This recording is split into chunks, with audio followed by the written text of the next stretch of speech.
Assalamualaikum warahmatullahi wabarakatuh. Bismillah walhamdulillah wassalatu wassalamu ala rasulillah sayyidina wa maulana Muhammad wa ala alihi wa sahbihi wa mawala. La hawla wa la quwata illa billah, amma ba'd. Hadirin wal hadirat yang dirahmati Allah subhanahu wa ta'ala, dalam kesempatan yang baik ini kita akan membahas tentang satu hadis dari Nabi sallallahu alaihi wasallam di mana beliau bersabda, "Kun aliman aw muta'alliman aw mustami'an aw muhibban wa la takun khamisan fatahlika." Jadilah engkau sebagai pengajar atau orang yang belajar atau orang yang hanya mendengar saja atau hanya pencinta dari tiga golongan sebelumnya. Jangan kau jadikan golongan yang kelima, maka engkau akan binasa. Dari hadis ini Rasulullah Shallallahu Alaihi Wasallam memerintahkan kepada kita untuk memilih salah satu dari empat golongan itu. Apalagi kalau bisa keempat-empatnya. Golongan yang pertama aliman, orang yang mengajar ilmu pengetahuan. Atau bisa kita perluas kepada orang yang mengajar tentang kebaikan. Orang yang mengajar tentang bagaimana kita berlaku baik. Maka dengan demikian golongan yang pertama inilah golongan yang paling utama di sisi Allah Subhanahu wa taala. Orang yang mengajarkan ilmu pengetahuan atau orang yang mengajarkan tentang kebaikan atau orang yang memberi kebaikan itu sebagai contoh kepada orang lain. Maka golongan pertama ini dia mendapatkan pahala yang besar karena dia bisa menjadi marketing pahala. Di satu sisi ketika dia mengajar dia sudah mendapatkan pahala. Di sisi lain ketika orang melaksanakan apa yang dia ajarkan, maka orang tersebut pun akan memberikan dampak pahala kepada dirinya. Selain orang yang mengamalkan apa yang dia ajarkan kepada orang tersebut dapat pahala, maka pahala itu juga akan kembali kepada dirinya yang pernah mengajarkannya pertama kali. Maka itulah yang dimaksudkan oleh hadis Nabi Shallallahu Alaihi Wasallam di mana beliau menyampaikan bahwa man sanna sunnatan hasanatan falahu ajruhu mithla man amila bih. Barang siapa yang mengawali satu kebaikan, kemudian kebaikan itu diikuti oleh orang lain, maka dia akan mendapatkan pahala 2 kali lipat dari kebaikan yang dia lakukan sendiri dan kebaikan daripada orang yang mencontoh kebaikan yang pernah dia ajarkan. Kalau kita tidak bisa untuk menggapai derajat yang pertama ini, maka kita diperintahkan untuk mengambil posisi yang kedua.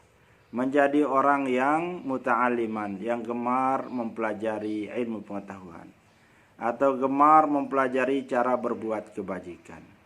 Sehingga pada akhirnya nanti diharapkan ketika kita sudah belajar tentang ilmu pengetahuan itu, kita sudah belajar tentang kebaikan itu, maka kita akan menjadi orang yang berada di peringkat pertama untuk bisa mengajar ilmu pengetahuan sekaligus kebaikan kepada orang lain.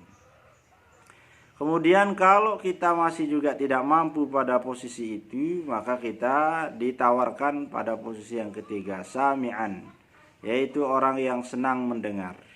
Karena ala bisa, karena biasa. Orang karena terbiasa mendengar, maka lama-kelamaan akan terpancing dirinya, terpacu semangatnya untuk belajar. Ketika dia sudah menjadi orang yang belajar, maka akan naiklah dia ke predikat yang pertama, yaitu menjadi orang yang mengajarkan kebaikan atau ilmu pengetahuan tersebut.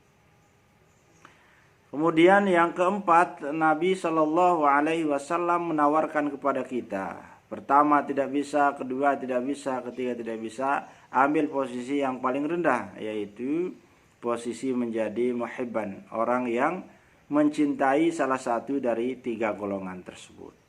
Mencintai orang yang mengajar, mencintai orang yang belajar, dan mencintai orang yang suka mendengar tentang apa yang diajarkan oleh seseorang itu. Nah, mencintai ini tentu dia imbasnya tidak langsung dia menjadi mulia, tetapi karena dengan perantaraan dia senang untuk senang untuk kepada orang yang melakukan kebaikan itu, maka lama-kelamaan dia akan berteman dengan orang yang suka mendengar kebaikan. Kemudian dia akan tertular untuk belajar dan selanjutnya dia akan menjadi pengajar. Ibaratnya orang yang hanya senang saja kepada kebaikan walaupun dia belum mampu untuk melakukan kebaikan itu. Atau senang saja kepada orang yang mengajar tapi dia belum mampu untuk menjadi pengajar, belum mampu untuk menjadi orang belajar, belum mampu untuk menjadi orang yang mendengar. Maka dia ibarat orang yang berteman dengan seseorang yang menjual minyak harum atau minyak wangi. Walaupun dia tidak mendapatkan minyak wanginya, tetapi dia akan mendapatkan bau harumnya. Itulah kelebihannya, hanya dengan mencinta. Dan hal ini telah kita lihat buktinya. Ketika ada seekor anjing yang mengikuti 7 pemuda yang keluar dari istana raja yang kafir itu untuk mencari tempat berlindung, kemudian dengan kesetiaannya anjing itu menemani orang-orang yang soleh itu. Walaupun dia pada dasarnya adalah binatang yang najis, disentuh dia najis, apalagi kalau dimakan, maka dia tentu lebih najis. Tetapi najisnya anjing itu dimuliakan oleh Allah karena dia berteman dengan orang-orang soleh. Dia setia mendampingi orang-orang soleh. Ketika orang soleh tertidur 309 tahun di dalam gua yang kita kenal di dalam kisah Ashabul Kahfi, maka anjing yang setia menemaninya menunggu mereka di mulut gua, yaitu dengan menjulurkan kakinya ke depan, kemudian dia menunggu sepanjang tahun itu. Maka dengan kesetiaannya itulah, dengan kecintaannya kepada orang yang soleh itu, maka dia ditakdirkan oleh Allah Subhanahu wa taala menjadi salah satu binatang yang masuk surga, yaitu anjingnya Ashabul Kahfi. Apalagi kita sebagai manusia. Namun demikian jangan kemudian kita salah kaprah, salah di dalam mengambil pelajaran. Hanya dengan mencinta saja lalu kita berharap masuk surga, tidak. Jadi awalnya kita menjadi pencinta, lalu kenapa anjing hanya dengan modal cinta kemudian dia masuk surga? Karena dia tidak punya akal fikir.